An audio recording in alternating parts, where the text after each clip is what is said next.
निवडणुकीच्या पार्श्वभूमीवर भाजपकडून अमरावतीमध्ये इच्छुक उमेदवारांचे अर्ज आणि त्यांच्या मुलाखती घेणं सुरू झालंय। 650च्या वरती अर्ज वितरित करण्यात आलेत।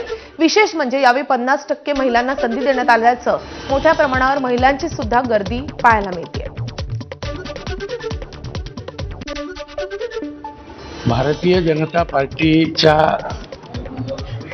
कार्यकर्त्यांमध्ये आणि त्याच्या फॉलोअर वर्गामध्ये एवढा आत्मविश्वास आहे की एक आमच्याकडे उमेदवार आला, तो म्हणला की 1 ते 87 जेवढे प्रभाग आहेत, जेवढे वार्ड आहेत, त्यात तुम्ही मला कुठेही द्या, पण मला द्या, कारण भारतीय जनता पार्टीला जे काही फॉलोइंग आहे त्याच्याबद्दलचा जो विश्वास आहे तो मला कुठेही कामी देणार आहे। कालपासून आम्ही सर्वांच्या मुलाखती घेणं सुरू झाल्या आहे। काल 9 प्रभाग पहिले घेतले, आज उर्वरित प्रभाग आणि जर काही उरले तर उद्या सकाळी आम्ही त्यांच्या मुलाखती येऊ। 641 अर्ज आमचे वितरित गेले।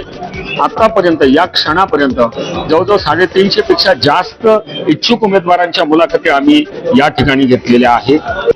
ज्या पद्धतीने आता आपल्याला सांगण्यात आलं की नागरिक समस्यांमध्ये एक्सपर्टाईज आहे भारतीय जनता पार्टी, त्याच्यामध्ये महिला सुरक्षा, सीसीटीव्ही कॅमेरे सार्वत्रिक ठिकाणी लावण्याचा कालच मंजूर झालेला आहे आणि आम्ही आग्रहाने अमरावती महानगरपालिकेत आमची सत्ता आल्यानंतर महिला सुरक्षा ह्या विषयामध्ये सीसीटीव्ही कॅमेऱ्याचा सर्व ठिकाणी आग्रह करणार आहोत।